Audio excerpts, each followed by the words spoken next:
how to search the web using Genspark AI.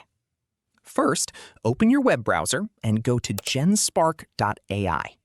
Then, sign into your account or create a free account if you don't already have one.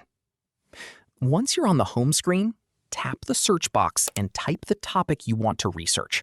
For example, Best AI Tools for Students in 2026. After entering your question, click the search button. Genspark AI will search multiple online sources, analyze the information, and generate a clear summary with relevant references.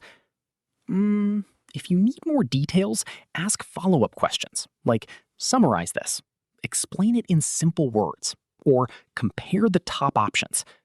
Genspark AI will continue the conversation and provide more focused answers.